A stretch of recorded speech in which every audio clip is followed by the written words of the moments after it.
Alors,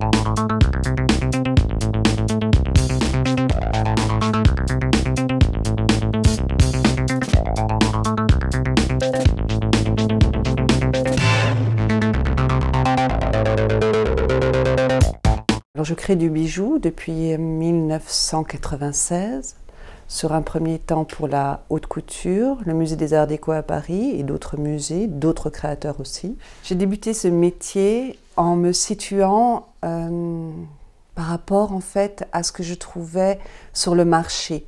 Ce que je trouvais était de très mauvaise qualité malgré le fait qu'on puisse dire que c'était créateur, que l'on puisse dire que c'était des pièces pseudo-uniques.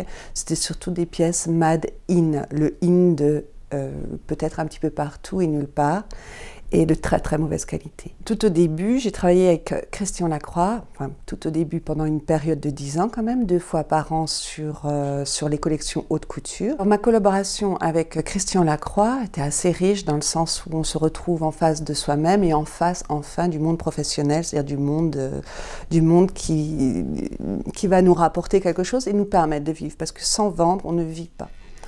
Mes bijoux sont de différentes matières.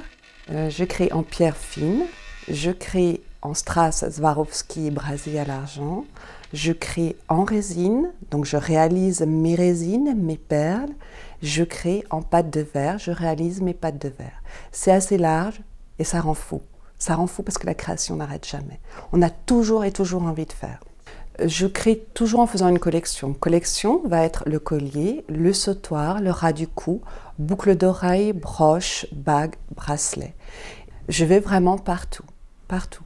Et tous les 6 mois, je renouvelle complètement mes collections en espérant que le style bouge, que j'arrive à charmer 1001 personnes et que leur imaginaire arrive à vagabonder dans le mien. Un créateur est assez fou et désorganisé, surtout quand on crée les matières. Il faut que ce soit comme ça.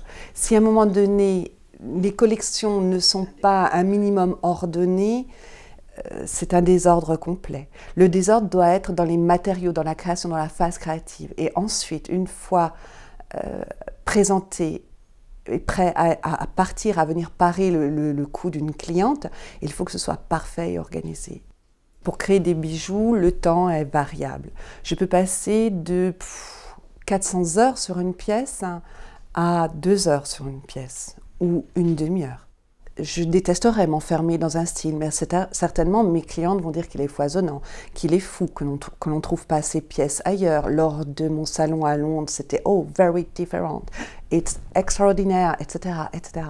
Mais moi, je n'aimerais pas qu'on me dise et qu'on me mette dans une boîte en me disant « voilà, tu as un style et tu ne bouges pas ».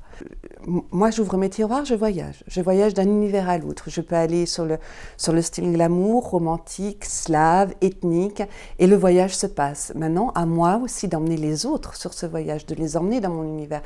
C'est un peu tout ça, nos métiers. C'est amener l'autre à soi. C'est le rôle du créateur, quel qu'il soit, que ce soit un peintre, que ce soit un sculpteur, etc. C'est faire rentrer l'autre dans cet univers qu'on est prêt à donner. On donne beaucoup quand on crée, on donne tout, on arrête même de respirer. On a de l'apnée respiratoire. Vous vous rendez compte que c'est ça? Pour réaliser une pièce que ensuite on va présenter d'une façon presque amoureuse et on va avoir mal même quand elle va être vendue. Ma relation avec mes clients, je me pose souvent la question. Parce qu'à un moment donné, on peut dire c'est moi, le personnage, Christine Freely, qui est dans la séduction et qui va emmener le client à s'approprier une pièce. Mais par expérience, je l'ai fait. Un jour, je me suis tue sur un salon et j'ai laissé faire. Et effectivement, c'est le travail quand même qui parle. J'ai un public qui est très très différent, autant bien des collectionneuses que des femmes de tous les jours qui ont besoin, des personnes qui aiment le beau, qui aiment la différence, qui veulent justement des univers que l'on ne va pas trouver dans tous les autres magasins.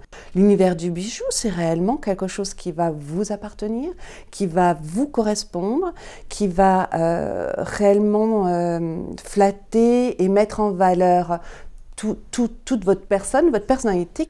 Le bijou est réellement quelque chose avec des codes, des valeurs, et ces codes et ces valeurs vont appartenir à la personne. Faire de l'assemblage de pièces qui existent ne va être très très intéressant.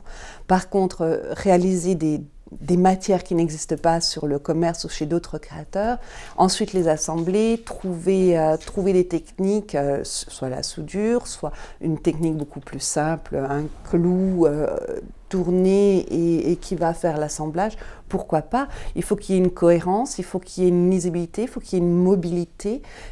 C'est plein d'exigences en fait, le bijou. Pour moi, il faut que ça me fasse voyager. Je dis le bijou, si je ne voyage pas, ne va pas m'intéresser. Le bijou, il faut que je voyage, il faut que j'arrive à me dire, mais quel imaginaire derrière ce bijou, quel travail de recherche.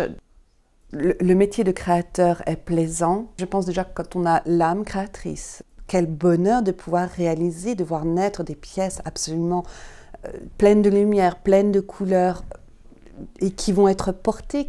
C'est des petits tableaux en fait que l'on fait, des petits tableaux qui se portent. C'est une petite œuvre d'art qui se porte. C'est extraordinaire.